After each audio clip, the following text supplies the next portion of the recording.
Você já imaginou viajar por 32 países? O convidado do Café com Quê de hoje já visitou. Ele, que é repórter especial da TV Globo desde 2003, escolheu o esporte como editoria para trabalhar, gosta de contar histórias e por isso escreveu o livro do goleiro Fernando Praz. Andrei, seja muito bem-vindo. Oi, Isa, prazer estar com vocês e com todo mundo no Oeste.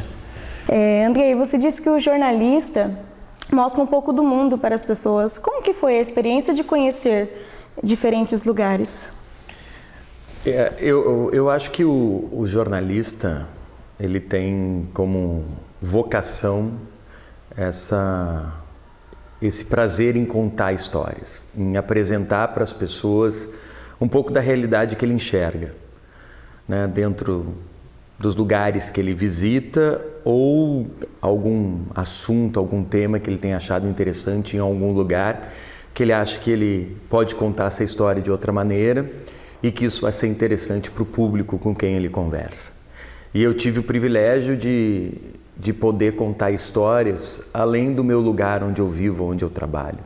Porque o meu trabalho me permite isso, de ir atrás de uma história inusitada em algum canto do mundo, fazer um orçamento, óbvio, ver se a empresa tem condições de bancar e acha interessante esse investimento e a audiência vai responder de maneira positiva a isso e a gente pega e vai. A gente descobre que tem no Alasca, por exemplo, uma Olimpíada de Esquimó, que é algo que as pessoas nunca ouviram falar. Eu nunca tinha ouvido falar, mas eu, lendo algumas coisas, até uma revista em inglês, eu vi que tinha uma notinha sobre uma Olimpíada de Esquimó. Eu, como assim Olimpíada de Esquimó? Onde é que fica? Fica no Alasca. Eu disse, pô, e se a gente fizer uma matéria, um documentário sobre isso dentro do Esporte Espetacular, não pode ser bacana? Daí eu apresentei o projeto, o Esporte Espetacular gostou, mas eu apresentei o projeto em 2012, 2 anos depois, o pessoal resolveu fazer, depois da Copa do Mundo. E a gente foi até o Alasca, ficou 10 dias por lá para contar a história das pessoas que participam dessa Olimpíada, que é, na verdade, um grande campeonato, uma forma de aproximar as pessoas, os povos do Alasca, é uma grande confraternização. Mas que tem esporte, obviamente, no meio. Então foi uma história muito interessante, com personagens bacanas e que as pessoas jamais tinham ouvido falar. E quando ela foi pro ar, isso chamou a atenção de muita gente, pelo inusitado, pelo bacana da história e como o esporte também pode ser um elemento agregador, juntando diferentes povos de um lugar gigante como é o Alasca e de todos esses povos que vivem no gelo. Eles confraternizam durante esses 10 dias e é um momento muito bacana que a gente conseguiu registrar. E como que o jornalismo, o esporte como editoria surgiu em sua vida? Na verdade, a vida vai ser... Eu nunca fiz um planejamento de trabalhar no jornalismo esportivo. As coisas foram aparecendo. Acho que a vida, quando a gente faz um planejamento, alguém lá de cima olha para ti e diz, olha, vai ser um pouquinho diferente. E a vida vai te dando alternativas e escolhas. Eu fui fazendo escolhas durante esse meu processo de aprendizado, né? Isso foi desde sempre. Eu imaginava fazendo um curso de publicidade e também um curso de arquitetura, e quando fui me inscrever no vestibular eu acabei me matriculando, em vez de publicidade, em jornalismo, em vez de arquitetura e direito. Então, naquele momento eu fiz uma escolha. Depois disso, durante o curso, eu me imaginava escrevendo em jornal. Na época o jornal era muito forte, hoje é uma coisa diferente, mas na época se tinha imprensa impressa muito forte, jornalismo impresso muito forte.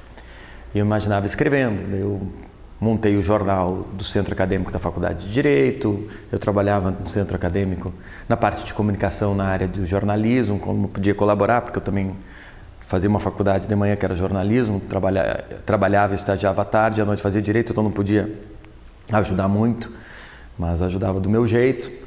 E daí acabei tendo como primeiro estágio a possibilidade de trabalhar numa rádio. Então já foi uma escolha que eu fiz. Olha, vou querer continuar aqui fazendo isso, investir no jornalismo impresso ou vou para uma rádio, ficar um tempo estagiando por lá. E eu topei ir para o desafio de trabalhar numa rádio, cobrir uma eleição, trabalhava mais no jornalismo geral e também político. E daí depois apareceu a possibilidade de trocar e ir para a televisão e trabalhar numa editoria de esportes. Era na TVE do Rio Grande do Sul, que é o equivalente à TV Cultura, uma TV pública lá do Rio Grande do Sul. E eu acabei optando por ir, eu vou para conhecer a experiência de trabalhar em televisão. Depois me convidaram para participar de um processo seletivo para estagiar na RBS TV, que é a afiliada da Rede Globo no Rio Grande do Sul. Eu não ia me inscrever, mas uma das professoras do jornalismo era também diretora desse canal da RBS TV e me disse, olha, te inscreve, participa, pode ser legal para ti. Eu acabei me inscrevendo, fui selecionado e participei de um curso dentro da RBS TV que durou 5 meses. A última etapa do curso era um estágio em uma das editorias da TV. E aí foi uma opção minha, eu acabei escolhendo estagiar no departamento na editoria de esportes. E aí as coisas foram acontecendo, a possibilidade de sair do Rio Grande do Sul, depois ir para o Recife, a possibilidade de sair do Recife e vir para São Paulo. Então foram escolhas que eu fui tomando, mas eu jamais coloquei como um planejamento de vida morar no Recife, depois morar em São Paulo e trabalhar assim assado. Foram escolhas que a minha atividade profissional foi me dando e eu fui tomando. E como é trabalhar com a editoria esporte? Como é trabalhar com esporte, assim, com a editoria esporte? Ela é desafiadora, né? Porque muita gente acha que o esporte vai para a linha do entretenimento. Outros acham que o esporte vai para a linha da notícia. Eu acho que o esporte ele caminha justamente em cima desse muro, né? Ele pode ir para o lado do entretenimento, só que ele jamais pode perder a essência da notícia, que é a essência da informação. Então eu sempre fico em cima desse muro, posso eventualmente mais para o lado do entretenimento uma matéria ou não, mas eu jamais perco a minha essência de jornalista, de cara que vai atrás da informação, que gosta da notícia. Então ele é desafiador por causa disso, porque eu acho que ele exige da gente todos os dias essa reflexão do que é notícia, do que é entretenimento, do que as pessoas querem saber, do que elas precisam saber, como elas querem se informar e qual a melhor forma de contar essa história. E muitas vezes no jornalismo esportivo as histórias se repetem, porque você falou na abertura do programa, né, que eu viajei por 32 países, que eu viajo, conto histórias bacanas, mas o meu dia a dia ele é muito parecido. O meu dia a dia é muito cobertura de treino, é factual de Palmeiras, Corinthians, São Paulo ou um jogo. Isso tudo é muito parecido e a gente tem que deixar essas histórias sempre atraentes para o telespectador. Então isso não é fácil. A gente não pode se acomodar com a mesmice, com as coisas muito iguais. A gente tem que sempre tentar encontrar algo diferente para fazer daquela história que a gente foi contar uma história interessante para quem está do outro lado da câmera, para quem está vendo essa matéria que a gente vai fazer. E quais as dificuldades encontradas durante a sua trajetória? Eu acho que essa é uma das dificuldades, né? Não tornar a rotina algo igual. A gente sempre tem que fazer do nosso dia a dia algo diferente, algo desafiador, procurar sempre não se acomodar com aquilo que é nos apresentado, com aquele primeiro olhar que a gente tem para a informação, para a notícia, porque muitas vezes a gente consegue, com um olhar mais apurado, encontrar alguma coisa mais interessante, contar a história de uma maneira mais bacana. Eu acho que esse é um dos desafios do jornalismo esportivo, essa é uma das dificuldades que a gente tem. E você escreveu o livro, né, narrando a história do goleiro Fernando Praz. Como que foi que isso aconteceu? Eu e o Fernando Praz, a gente tem uma relação muito antiga. Ele é amigo de infância dos meus primos. E eu convivi com ele, na verdade, com os pais dele. Eu sou um pouco mais velho, mas de vez em quando jogava futebol, de vez em quando a gente se encontrava, mas não era uma relação muito próxima, mas claro, conhecia a família, eu conheci, ele era amigo dos meus primos. Daí depois cada um tomou o seu rumo na vida, até que ele veio jogar em São Paulo no Palmeiras, e daí a gente se procurou, e a gente, eu chamo ele de Nonô, que é o apelido dele de infância. Nonô, tu tá por aqui? Ele me procurou, Andrei, não sei o quê, tô vindo para São Paulo, como é que é essa cidade? E a gente foi se conversando mais, né? Se entendendo de novo, se conhecendo mais um pouco, e a gente passou a ter uma relação tranquila, boa, uma amizade mais forte, sem visita, sem nada, mas sempre de muito carinho. E quando ele foi convocado para a seleção brasileira, a seleção olímpica, eu achei algo fantástico, né? Alguém de 38 anos ser convocado para a seleção brasileira pela primeira vez, justamente para uma seleção olímpica que é sinônimo de juventude. Então ali ele estava contrariando princípios do futebol. Por exemplo, 38 é sinônimo de fim. Para ele podia ser sinônimo de auge. Ele estava chegando à seleção brasileira pela primeira vez e tinha a possibilidade de conquistar o título brasileiro pelo Palmeiras com 38 anos, que seria o principal título da carreira dele. Então eu achei algo fantástico, alguém que estava contrariando a lógica, né? Todos os discursos prontos com relação ao atleta de futebol, ao jogador de futebol. E daí eu disse, olha, essa história precisa ser contada.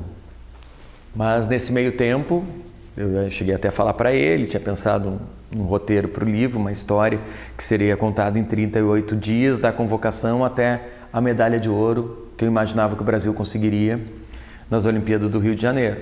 Eu iria contar em 38, poderia até ser hashtag prazo 38 o nome do livro, mas não estava pensado. Mas era para contar em 38 dias, 38 anos, essa história da conquista. Nisso ele teve a fratura do braço, que foi a fratura desse sonho que ele sempre teve de vestir a camisa da seleção.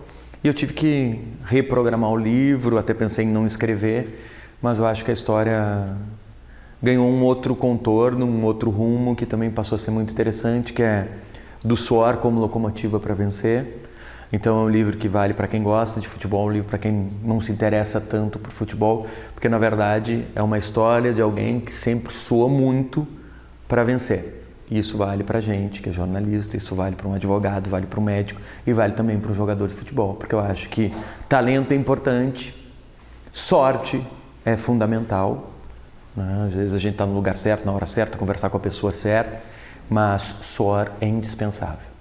Se a gente não suar, se a gente não batalhar, a gente não vai para lugar nenhum. E o Fernando Praz, o livro mostra, sempre batalhou mais do que a imensa maioria dos jogadores, por isso ele chegou onde chegou. É um exemplo, né? E que dica você deixa para a galera aí nova que quer fazer o jornalismo? Primeira coisa, acredite nessa paixão.